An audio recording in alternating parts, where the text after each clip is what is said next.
Hello दोस्तों, नमस्कार। कैसे हो आप सब लोग। तो बच्चों, आज हम आपको बताने वाले हैं क्लास 10th की मैथ चैप्टर 4.3।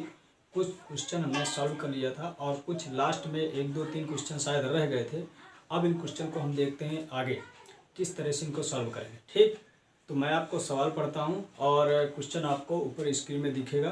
किस तरह से क्वेश्चन चल रहा है आप वहाँ से पढ़ते जाइए और इसको बिल्कुल एकदम बेस्ट तरीके से सॉल्व करेंगे। ठीक, तो चलिए।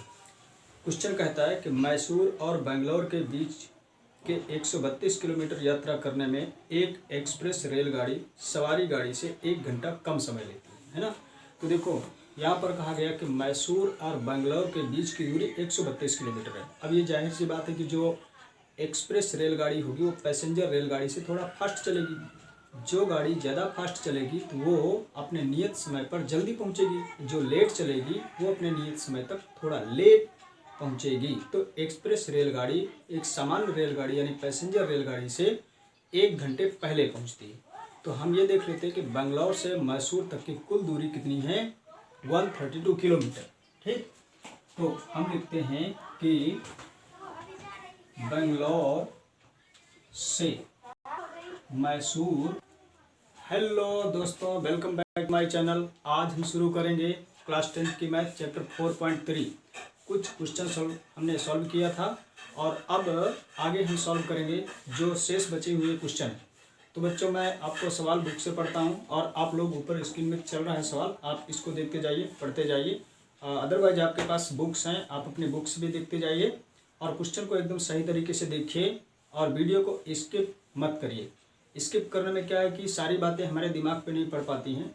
आप उसको सही तरीके से देखिए, वीडियो को रोक करके उसको देखते जाइए और उसको सही प्रकार से समझिए। ठीक, तो चलिए।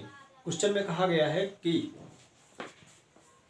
बेंगलोर और मैसूर के बीच 132 किलोमीटर की यात्रा करने में एक्सप्रेस रेलगाड़ी सवारी रेलगाड़ी से 1 घंटा कम समय लेती है। अब ये जाहिर सी बात है बच्चों कि जो एक्सप्रेस रेलगाड़ी होगी वो सवारी रेलगाड़ी से थोड़ा फास्ट चलेगी। जो ट्रेन फास्ट चलेगी वो अपने नियत दूरी पर 1 घंटा पहले पहुंच जाती है।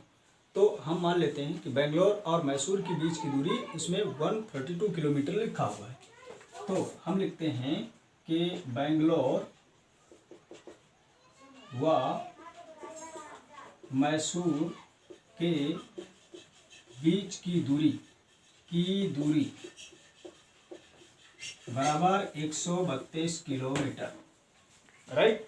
अब हम मान लेते हैं कि एक्सप्रेस रेलगाड़ी और सवारी रेल, हमें चाल पता है तो हम मान लेते हैं कि माना सवारी ट्रेन की चाल बराबर x किलोमीटर प्रति घंटा। तो आपको सूत्र पता होगा, समय का सूत्र क्या होता है, दूरी बटे चाल। ठीक, तो हम कहेंगे कि सवारी रेलगाड़ी को 132 किलोमीटर की दूरी तय करने में लगा समय बराबर कितना हुआ, दूरी बटे चाल, है ना। जैसे आपको सूत्र होता है कि समय बराबर दूरी बटे चाल, है ना। तो इसी सूत्र का हम प्रयोग करेंगे।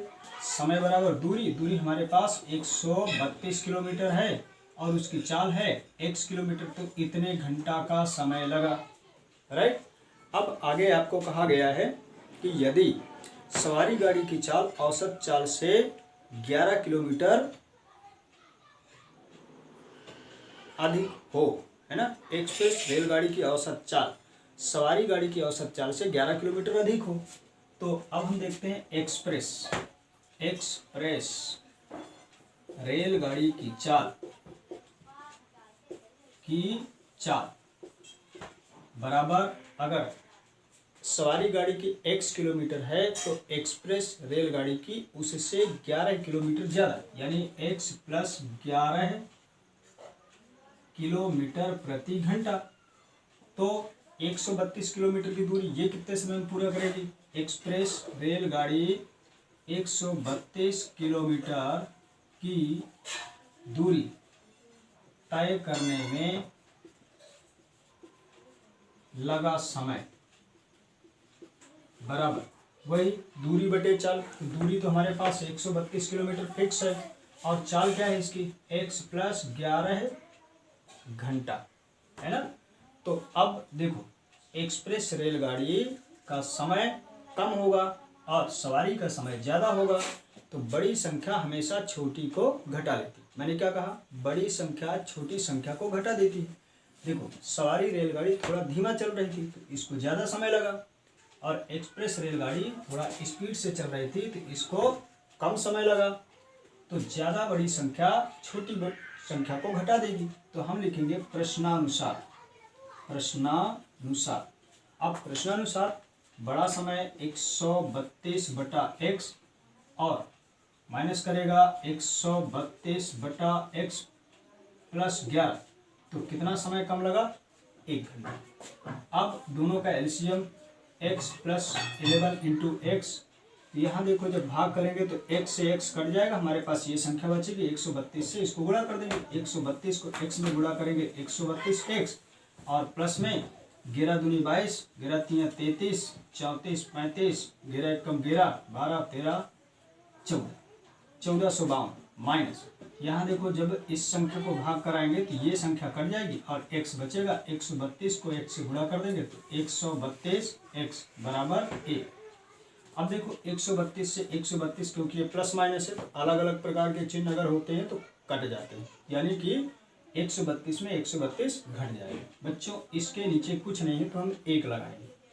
अब हमारे पास संख्या बची 1452 और बटे, इन दोनों को गुणा कराएंगे तो x को x से गुणा करेंगे x और प्लस में 11x बराबर 1/1। इसको ट्रांसवर्सल मल्टीप्लिकेशन कर देंगे तो हमारे पास जो आंसर बच करके आएगा, x² प्लस 11x को 1 से गुणा करेंगे तो आंसर आएगा हमारे पास x² प्लस में 11x और ये 1452 बराबर 1452।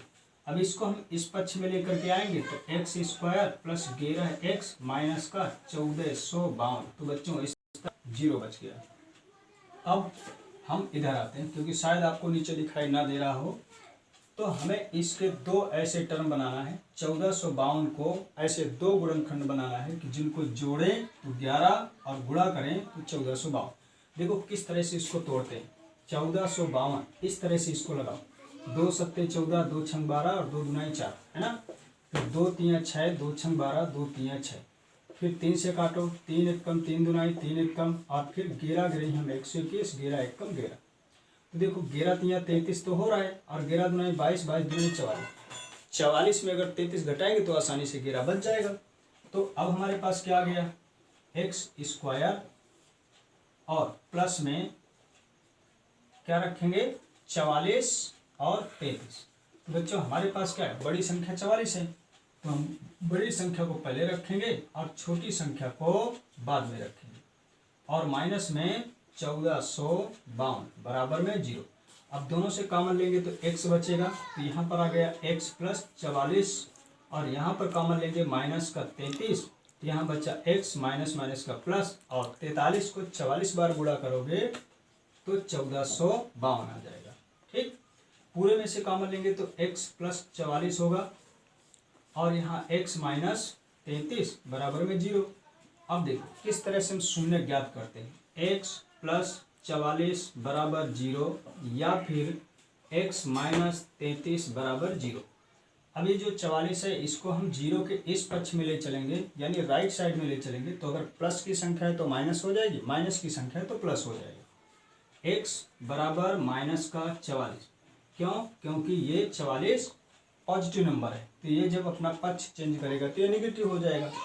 या दूसरा क्या होगा, x बराबर, देखो नेगेटिव नंबर इस तरफ जाएगा तो पॉजिटिव हो जाएगा, प्लस का 33। ठीक, आपको मैंने बताया था कि इसको आंसर आप किस तरह से चेक कर सकते हैं। हमारे पास इस तरह से अगर ये सवाल बचा हुआ है तो बच्चों देखो 1452 हमारे पास संख्या है 44 और 33, अगर दोनों को गुणा करेंगे तो हमारे पास क्या हो जाएगा, पता चल गया कि 44 गुणे 33 करेंगे तो 1452 होगा। अब बड़ी संख्या 44 है तो हमने बड़ी संख्या को पहले, छोटी को बाद में रखा। मैंने बताया था कि ये वाला चिन्ह हमेशा बदल जाता है, ये वाला चिन्ह कब बदलेगा, इसको देख करके। अगर ये बैडमैन है तो ये भी बैडमैन बन जाएगा, ये गुडमैन है तो ये भी गुड रहेगा। अभी देखो हमारे पास किस तरह से आया हुआ है, बैडमैन है ना, प्लस का मतलब बैडमैन। पीछे वाले वीडियो में देखोगे तो मैंने यही बताया था, ये बैडमैन है तो इसने देखा कि इस तरफ बैडमैन बना है तो तुरंत ये भी क्या हो गया, बैडमैन बन गया। ऐसे तो देखो इस तरह से हमारे पास 44 माइनस का और प्लस का 33, ये दो शून्य निकल करके आ गए। ठीक, तो बच्चों अब हम चलते हैं अगले सवाल की ओर। तो अब हम देखते हैं अगला नंबर सवाल। दो वर्गों के क्षेत्रफलों का योग 468 मीटर स्क्वायर है। यदि उनके परिमापों का अंतर 24 मीटर हो तो दोनों वर्गों की भुजाएं ज्ञात करो। ठीक, दो वर्गों के क्षेत्रफलों का योग 468 मीटर स्क्वायर है। अब हम इसको किस तरह से करेंगे, देखो हमारे पास मान लेते हैं कि दो वर्ग कुछ इस तरह से बने, ऐसे, राइट। ये दो वर्ग हो गए, हमें इनकी साइड पता नहीं तो हमने लेट कर लिया कि माना भुजा बराबर x मीटर है, इसकी भुजा x मीटर है और इसी तरह इसकी भुजा y मीटर है। तो आपको पता है कि वर्ग का क्षेत्रफल होता है भुजा स्क्वायर, तो इसका जो क्षेत्रफल निकलेगा वो भुजा स्क्वायर हो गया और इसका जो क्षेत्रफल निकला वो y स्क्वायर हो गया। यहाँ तक बात समझ में आई। इन्होंने कहा था कि दोनों वर्गों के क्षेत्रफलों का योगफल 468, दोनों वर्ग हो गए और इनका क्षेत्रफल हो गया और इनका क्षेत्रफल का योग 468 मीटर स्क्वायर हो गया। बात क्लियर, ये एक समीकरण हो गया। अब इसके बाद इन्होंने कहा उनके परिमापों का अंतर 24 है, तो वर्ग का परिमाप क्या होता है, वर्ग का परिमाप बराबर 4 गुणे भुजा। ये हमारे पास वर्ग के परिमाप का सूत्र है। तो पहले वाले की भुजा हमने माना था क्या, x, ये 4x हो गया और इसका हमने माना था y, ये 4y हो गया। अब दोनों का अंतर हो गया 24। देखो दोनों से 4 कॉमन ले लेंगे तो हमारे पास x माइनस वाई बराबर में 24 बचेगा। यहाँ से हम इसको आसानी से 6 बार में काट सकते हैं। x माइनस वाई बराबर में 6, ये दूसरा समीकरण हो गया। यहाँ से हम x की वैल्यू निकाल लेंगे तो x बराबर 6 प्लस वाई, ये x की वैल्यू हो गई। अब हम x के मान को समीकरण 1 में रखने की कोशिश करते हैं। x के मान को समीकरण 1 में रखने पर, ठीक, तो देखो x की वैल्यू हमारे पास 6 प्लस वाई आई है, तो x की जगह 6 प्लस वाई रख देते हैं और इसमें स्क्वायर है तो हम भी लगा देते हैं स्क्वायर। क्लियर, फिर प्लस में वाई स्क्वायर और बराबर में 468। अब एक बात आपको ध्यान रखना है कि अगर a प्लस बी का होल स्क्वायर होता है तो ये होता है a square plus B square plus 2ab। तो यही सूत्र हम इधर भी लगाएंगे। a स्क्वायर यानी 6 का स्क्वायर 36 होगा plus Y square plus 2ab। अब देखो 2 हुआ और a की वैल्यू 6 है और b की वैल्यू y, तो 6 दुनाई कितना हो गया 12y, तो 2ab की वैल्यू हो गई बच्चों 12y। तो प्लस में 12y बराबर में 468। ठीक, अब हमें क्या करना है, हमें इसका एक समीकरण बनाना है। तो आपने देखा कि y स्क्वायर आ गया हमारे पास, ठीक है, फिर आ गया 12y प्लस का, ये भी ठीक है, फिर आ गया प्लस का 36, ये भी ठीक है। इस प्लस की संख्या को इस लेफ्ट साइड में लाएंगे तो माइनस का 468, सही है। अब वाई स्क्वायर प्लस 12y और 36 में 468 घटा देंगे, किस तरह, 468 ये माइनस का है, ये 36 प्लस का है। तो बच्चों 36 में 468 नहीं घटा सकते तो हम उल्टा घटाएंगे। 8 में से 6 घटाएंगे 2, 6 में 3 घटाएंगे 3 और 4 माइनस का 432 हो गया।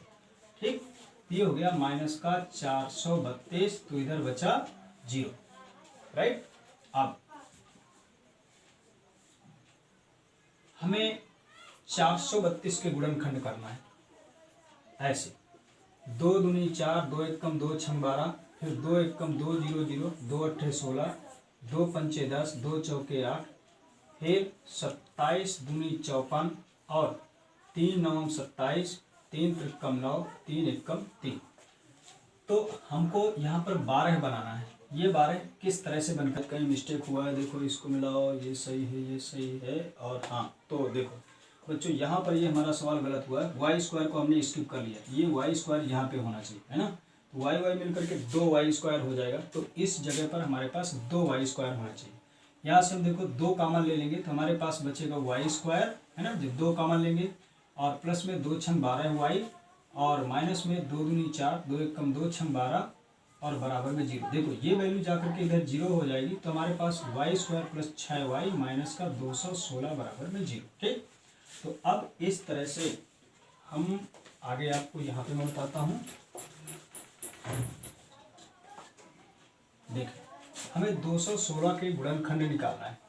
ठीक, 2 एक कम 2 0 0, 2 अट्ठे 16, और 2 पंचे 10, 2 चौके 8, और 27 दूनी 54, फिर 3 9 27, 3 त्रिकम 9, 3 एक कम 3। ठीक, तो आप देखिए 3 त्रिकाई 9 दुनाई 18, यहाँ तक में 18 हो गया, और 3 दुनाई 6 दुनाई 12, 18 और 12 का अंतर 6 होता है, और उनको 6 चाहिए। 18 को 12 से गुणा करेंगे तो 216 होगा। ठीक, अब 18 और 12 इन दोनों में देखो 18 बड़ी संख्या है, जो संख्या बड़ी होगी उसको हम पहले लिखेंगे, राइट। तो हमारे पास आ गया बच्चों वाई स्क्वायर प्लस का 18y माइनस का 12y माइनस का 216 बराबर में 0। करेक्ट, दोनों से कॉमन लेंगे तो y हमको कॉमन मिल जाएगा, तो y प्लस 18, यहाँ से कॉमन लेंगे तो 12 मिल जाएगा, तो y माइनस माइनस प्लस 18 बराबर में 0। अगर पूरे से कॉमन ले लेंगे तो y प्लस 18, तो बचेगा y माइनस 12 बराबर में 0। अब देखो आपको शून्य निकालना है, तो दोनों को 0 के बराबर में रखना है। y प्लस 18 बराबर 0, या फिर y माइनस 12 बराबर 0। y बराबर माइनस का 18 हो गया, और यहाँ से y बराबर प्लस का 12 हो गया। ठीक, आप चाहें तो फटाफट आंसर चेक कर सकते हैं। मैं आपको यहाँ से देखिए आंसर चेक कराता हूँ। 216 के मैंने आपको गुणनखंड बनवाया। अब इसमें देखो 18 बड़ी संख्या है, 12 छोटी संख्या। तो मैंने बताया था कि ये प्लस का मतलब तो क्या है, बैड पर्सन। तो ये हमेशा चेंज होकर के माइनस होगा, ये चेंज होगा इस बैड या गुड को देख करके। तो इसी ने देखा कि भाई ये बैड पर्सन है, तो ये भी अपने आप को बैड बना देगा ऐसे। ठीक, देखो -18 और +12, -18 +12, ये हमारे 2 शून्य निकल करके आए। तो बच्चों इस तरह से आपको मैंने क्वाड्रेटिक इक्वेशन का 4.3 ये पूरा चैप्टर प्रश्नावली मैंने समाप्त करवा दिया। अच्छा, अब आप इसको देखें और लाइक करें, शेयर करें, सब्सक्राइब करें। अगर आपको किसी प्रकार की कोई दिक्कत है तो आप हमें कमेंट पर जरूर बताएं। धन्यवाद बच्चों।